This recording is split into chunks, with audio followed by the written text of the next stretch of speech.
स्वागत है आपका हमारे चैनल में। तो आप सब लोग देख ही रहे हैं, सोशल मीडिया पे बहुत जोरों शोरों से चल रहा है कि यूपीपी का एग्ज़ाम कब होगा, कब होगा, कब होगा। तो ये 29 तारीख 30 तारीख जो बताई जा रही है, ये तो फेक चल रही है, लेकिन बहुत जल्द इसका एग्ज़ाम आने वाला है। और चुनाव के बाद यूपीएसआई की वैकेंसी भी आने वाली है। तो इसको नज़र में रखते हुए हम लोग तैयारी अपनी शुरू कर दें सेट पेपर के माध्यम से। सेट पेपर के माध्यम से एक ये अंदाज़ा लग जाता है कि हमारे क्वेश्चन कैसे आने वाले हैं। तो आइए शुरू करते हैं। हमारा पहला क्वेश्चन है, अधजल गगरी छलकत जाए, उक्त मुहावरे के लिए वाक्य बताइए। तो आपके सामने ऑप्शन है, तो इसका सही आंसर होगा ऑप्शन सी, कम गुण वाला व्यक्ति दिखावा बहुत करता है। अगला क्वेश्चन है, कमल का स्त्रीलिंग बताएं। तो इसका आंसर हो जाएगा आपका ऑप्शन सी, कमलिनी। बहुत अच्छे से देखेंगे इसको, क्योंकि इसकी मात्राएं बहुत फर्क डाल देती हैं और आपका आंसर गलत करवा देती हैं। तो इसका आंसर पहला ऑप्शन ए और ऑप्शन सी, देखिए बहुत ही मतलब एकदम मिला हुआ है, सिर्फ जो बड़ी ई की मात्रा है ना में बस उतना ही फर्क है। तो हम लोगों का कमल का स्त्रीलिंग हो जाएगा ऑप्शन सी, कमलिनी। अगला क्वेश्चन है आपके सामने, सन 2014 के साहित्य अकादमी पुरस्कार विजेता उपन्यासकार रमेश चंद्र शाह के उपन्यास का नाम क्या है। तो इसका आंसर हो जाएगा आपका ऑप्शन सी, विनायक। अगला क्वेश्चन है, छोटा फिर खालिस्तान छोड़ दिया गया है, बड़ी बात, इस लोकोक्ति को हम लोगों को पूरा करना है।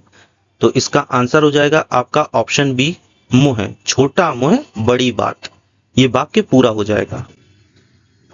अगला क्वेश्चन आ गया है, ब्राह्मण का स्त्रीलिंग बताएं। तो इसका आंसर हो जाएगा आपका ऑप्शन सी, ब्राह्मणी। तो इसी तरीके से इस सेट पेपर में क्वेश्चन है, तो आप इसको बिना स्किप करे देखते रहिएगा और अपना स्कोर चेक करिए कि हमारा स्कोर क्या रहता है, क्या नहीं रहता है। अगला क्वेश्चन है, नहीं पराग नहीं मधुर, मधु नहीं विकास यही काल, अली कली ही सौ विंध्यो आगे कौन हवाल। इस उक्ति में अलंकार पहचानिए। तो इस उक्ति में जो अलंकार है वह हो जाएगा अन्योक्ति अलंकार, ऑप्शन सी सही हो जाएगा। अगला क्वेश्चन है, भारत रत्न विभूषित कवि कौन से हैं। तो इस ऑप्शन के हिसाब से देखेंगे, इसमें से कोई भी कवि नहीं है ऐसा जिनको भारत रत्न से विभूषित किया गया है। तो इसका आंसर हो जाएगा ऑप्शन डी। अगला क्वेश्चन है, निम्न वाक्य में एक वाक्य व्याकरण की दृष्टि से शुद्ध है, पहचानिए। तो कौन सा वाक्य आपका शुद्ध है इसमें, ऑप्शन सी, वह स्वयं आएगा। अगला क्वेश्चन आ गया है आपके सामने, हनुमान की पूंछ में लगा ना पाई आग, लंका सागरी जल गई गए निशाचर भाग। इस उक्ति में कौन सा अलंकार है। तो आपका हो जाएगा इसमें ऑप्शन सी, अतिशयोक्ति अलंकार हो जाएगा। अगला क्वेश्चन है आपके सामने, आधुनिक भारतीय आर्य भाषा का काल कब से कब तक का है। तो इसका आंसर हो जाएगा आपका ऑप्शन डी, 1000 ईस्वी से अब तक, ऑप्शन डी सही हो जाएगा। अगला क्वेश्चन है, ताजमहल फिर खालिस्तान छोड़ दिया गया है, ताजमहल का अद्भुत नमूना है, दिए गए विकल्प में से सही का चयन कर रिक्त स्थान की पूर्ति करें। तो ताजमहल एक स्थापत्य कला का अद्भुत नमूना है, ऑप्शन सी सही हो जाएगा। 12वां क्वेश्चन है, दिए गए विकल्प में से कृपण का विरुद्धार्थी शब्द चुनिए। तो कृपण का विरुद्धार्थी शब्द विलोम शब्द हो जाएगा आपका उदार, ऑप्शन सी सही हो जाएगा। 13वां क्वेश्चन आ गया है, दिए गए विकल्पों में से उपार्जित का विरुद्धार्थी शब्द चुनिए। तो इसका आंसर हो जाएगा आपका ऑप्शन सी, अनुपार्जित। अगला क्वेश्चन है, चुनाव क्षेत्र का पुनः किया जाना चाहिए, दिए गए विकल्प में से सही का चयन कर रिक्त स्थान की पूर्ति करें। तो इस खालिस्तान की जगह पर आएगा परिसीमन, चुनाव क्षेत्र का पुनः परिसीमन किया जाना चाहिए, ऑप्शन डी सही हो जाएगा। अगला क्वेश्चन है, निम्न वाक्य के किस भाग में त्रुटि है। हम कब तक सहते रहेंगे और अपमान का घूंट पीते रहेंगे। तो अगर हम इस वाक्य में देखेंगे तो ये अपमान का घूंट ऑप्शन ए सही हो जाएगा। किस हिसाब से? क्योंकि ये अपमान इस तरीके से नहीं लिखा जाता है, इसमें आधा पा दिया गया है और इसमें पूरा पा आता है। अगला क्वेश्चन है इसमें चोटी आएगा, छोटी नहीं होगा, इसमें चोटी आएगा, टाइपिंग मिस्टेक है।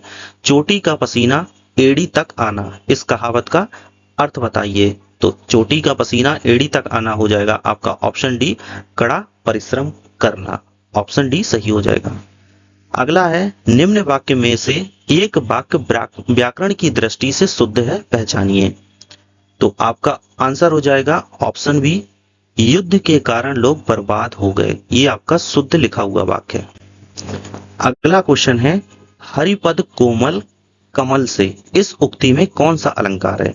तो इस उक्ति में आपका हो जाएगा उपमा अलंकार। ऑप्शन बी सही हो जाएगा। अगला क्वेश्चन है, दिए गए विकल्पों में से कृष्ण का समानार्थी शब्द चुनिए।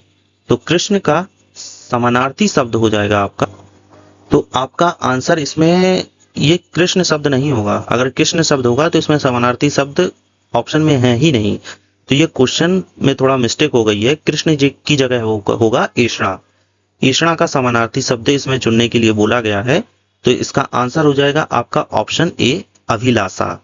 इसको देखेंगे, कृष्ण की जगह पे ऐषणा होगा, तो ऐषणा का समानार्थी शब्द होगा अभिलाषा। अगला क्वेश्चन है, घी खिचड़ी होना, इस कहावत का अर्थ बताइए। तो इस कहावत का अर्थ हो जाएगा आपका ऑप्शन डी, खूब घुलना मिलना। अगला क्वेश्चन है, पंडित बनारसी दास द्वारा लिखित हिंदी की पहली आत्मकथा का नाम बताइए। तो इसका आंसर हो जाएगा आपका ऑप्शन ए, अर्धकथा। और इसको देखेंगे आप, ये बिल्कुल इंपॉर्टेंट क्वेश्चन है सारे के सारे, और जिसमें से ये जितने ये रचनाएं वाले ऑप्शन आते हैं, क्वेश्चन आते हैं, वो बहुत ही इंपॉर्टेंट होंगे। तो इस हिसाब से ये क्वेश्चन भी 21 क्वेश्चन भी आपका ये बहुत ही ज्यादा इंपॉर्टेंट हो जाएगा, क्योंकि ये यूपीएसआई और यूपीपी में इस तरीके के क्वेश्चन बहुत पूछे जाते हैं, जो हम लोग छोड़ के चले जाते हैं या गलत करके आते हैं, तो आप इसको ध्यान दीजिए। अगला क्वेश्चन है, नदी का जल ठंडा है का सामान्य बहुवचन क्या होगा? तो इसका आंसर हो जाएगा आपका ऑप्शन सी, नदियों का जल ठंडा है। नदियों का जल ठंडा है। और इसमें आप ऑप्शन डी में देखेंगे, इसमें दा में बड़ी ई की मात्रा चढ़ी हुई है, इसीलिए ये ऑप्शन डी गलत हो जाएगा, ऑप्शन सी सही हो जाएगा। अगला क्वेश्चन है, रेशमी टाई एकांकी संग्रह के रचयिता कौन है? तो इसका आंसर हो जाएगा आपका ऑप्शन ए, राम कुमार वर्मा द्वारा लिखी गई है, ये रचित है रेशमी टाई। अगला क्वेश्चन है, बिनु पग चले सुने बिनु कहना, इस मुक्ति में उक्ति होगा यहाँ पे, ये मुक्ति नहीं, इस उक्ति में अलंकार पहचानिए। तो इस में अलंकार हो जाएगा आपका ऑप्शन ए, विभावना। अगला क्वेश्चन है, मेरे कुर्ता पजामा में 3 मीटर कपड़ा लगेगा, वाक्य में विशेषण पहचानिए। तो विशेषण इसमें क्या है? 3 मीटर। अब ये तो फिक्स वैल्यू है 3 मीटर, तो संख्या वाली वैल्यू है, तो इससे ही अंदाजा लगा सकते हैं हम लोग कि इसका आंसर हो जाएगा आपका परिमाणवाचक। तो आप देख सकते हैं इसमें कि इसका आंसर क्या हो जाएगा, परिमाणवाचक।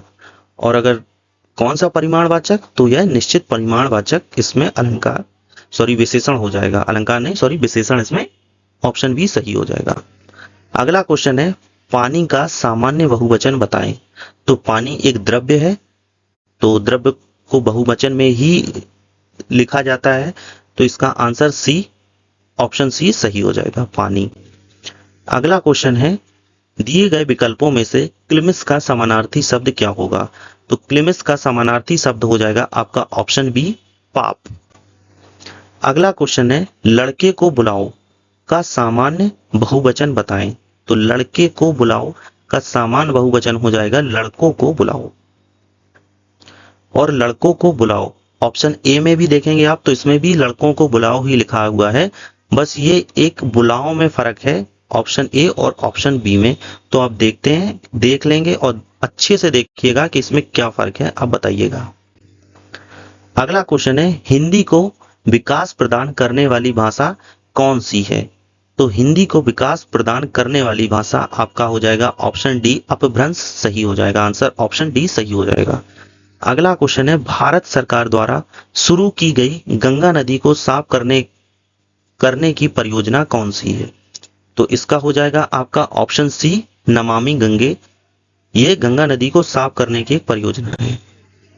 अगला क्वेश्चन है, एक निजी कंपनी द्वारा सिंगूर में एक ऑटोमोबाइल संयंत्र की स्थापना के लिए पश्चिम बंगाल की सरकार द्वारा किए जा रहे भूमि अधिग्रहण का विरोध करने के लिए श्रीमती ममता बनर्जी द्वारा शुरू किए गए आंदोलन का क्या नाम था?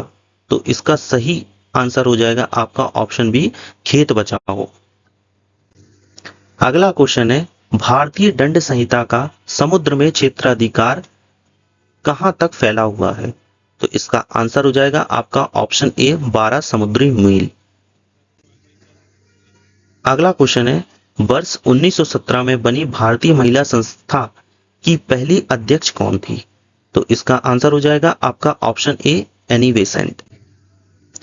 अगला क्वेश्चन है, मार्टिन क्रो जिसका वर्ष 2016 में निधन हो गया था, किस खेल का एक प्रतिष्ठित खिलाड़ी था? तो इसका आंसर हो जाएगा आपका ऑप्शन है, ये क्रिकेट के खिलाड़ी थे। अगला क्वेश्चन है, भारत के संविधान को 1946 के कैबिनेट मिशन योजना के तहत गठित एक संविधान सभा द्वारा तैयार किया गया था। इस संविधान सभा में संविधान तैयार करने के लिए कितनी समितियां थीं? तो इसका आंसर हो जाएगा ऑप्शन सी, 13 समितियां बनाई गई थी संविधान को तैयार करने के लिए। तो इस क्वेश्चन में हम लोग देखेंगे कि ब्लीचिंग पाउडर बनाने के लिए निम्नलिखित में से किस गैस को शुष्क चूने से गुजारा जाता है? तो इसका आंसर हो जाएगा आपका ऑप्शन डी, क्लोरीन। अगला क्वेश्चन आ गया है आपके सामने, निम्नलिखित नीतियों में से कौन सी भारत के राष्ट्रपति द्वारा नहीं की जाती है? नीति नहीं होगा, यहाँ पे नियुक्ति होगा। तो इसका आंसर हो जाएगा आपका ऑप्शन बी, लोकसभा अध्यक्ष लोकसभा अध्यक्ष की नियुक्ति वो राष्ट्रपति द्वारा नहीं की जाती है। अगला क्वेश्चन है, किम्बरले हीरे की खान कौन से महाद्वीप में स्थित है? तो इसका आंसर हो जाएगा आपका ऑप्शन ए, अफ्रीका में किम्बरले की खान है। अगला क्वेश्चन है, वह कौन सी पहली मुगल इमारत है जो संगमरमर से बनी है? तो इसका आंसर हो जाएगा आपका ऑप्शन सी, शेख सलीम चिश्ती की दरगाह जो फतेहपुर सीकरी में बनी हुई है। इसको आप ध्यान देंगे क्योंकि कई लोग इसमें ताजमहल आंसर मार के आते हैं। अगला क्वेश्चन है, सीआईडी की शाखा किस दंगे या जालसाजी और नकली चीज बनाने जैसी गंभीर अपराधों की जांच करती है? तो इसका आंसर हो जाएगा आपका ऑप्शन बी, अपराध शाखा। ये क्वेश्चन यूपीएसआई का क्वेश्चन है, पूछा गया क्वेश्चन है, तो इसको ध्यान देंगे, इग्नोर बिल्कुल नहीं करेंगे। अगला क्वेश्चन है, निम्नलिखित में से कौन सा एक एप्लीकेशन सॉफ्टवेयर है? तो इसका आंसर हो जाएगा आपका ऑप्शन सी, कैड, जो डिजाइन इस एप्लीकेशन के माध्यम से डिजाइन की जाती है। अगला क्वेश्चन है, इस यातायात प्रतीक का क्या मतलब है? आपके सामने ये एक प्रतीक दिया गया है, इस प्रतीक का क्या अर्थ है? तो इसका आंसर हो जाएगा आपका ऑप्शन ए, पैदल यात्री वर्जित। ये सारे क्वेश्चन प्रीवियस ईयर क्वेश्चन है, आप इनको इग्नोर बिल्कुल नहीं कर सकते हैं। आप इस बिना स्किप के इस वीडियो को पूरा देखिए। अगला क्वेश्चन है, मंत्रियों की परिषद सामूहिक रूप से, खालिस्तान छोड़ दिया गया है, को जवाब दे है। तो इसका आंसर हो जाएगा आपका ऑप्शन ए, लोकसभा। अगला क्वेश्चन है, गारो पहाड़ियां कहां पर है? तो गारो पहाड़ियां आपकी, ये तो एकदम सिंपल सा क्वेश्चन है, ऑप्शन सी, मेघालय इसका आंसर हो जाएगा। और इस वीडियो का ये लास्ट क्वेश्चन है कि सूचना का अधिकार आरटीआई अधिनियम के अनुसार यदि मांगी गई जानकारी एक व्यक्ति के जीवन और स्वतंत्रता से संबंधित है तो जन सूचना अधिकारी को कितने दिन के भीतर अनिवार्य रूप से आरटीआई का जवाब देना होता है? यह भी क्वेश्चन पूछा गया है, तो इसका आंसर हो जाएगा आपका ऑप्शन सी, 2 दिन। 2 दिन के भीतर अनिवार्य रूप से आरटीआई को जवाब देना ही होगा अगर किसी व्यक्ति के जीवन और स्वतंत्रता से संबंधित कोई जानकारी चाहता है तो ये हमारा लास्ट क्वेश्चन था। इसी तरीके से आपको प्रीवियस ईयर के क्वेश्चन हम आपको वीडियो के माध्यम से लाते रहेंगे। तो आप इस चैनल को सब्सक्राइब करिए ताकि आपको इस तरीके से क्वेश्चन जो हम इतने अच्छे से मेहनत करके ला रहे हैं, तो आपको ये क्वेश्चन बिना मेहनत के आप इनको तैयार कर सकें और अपना स्कोर अच्छा ला सकें। तो इस वीडियो के लिए थैंक यू जो आप लोगों ने इतना देखा।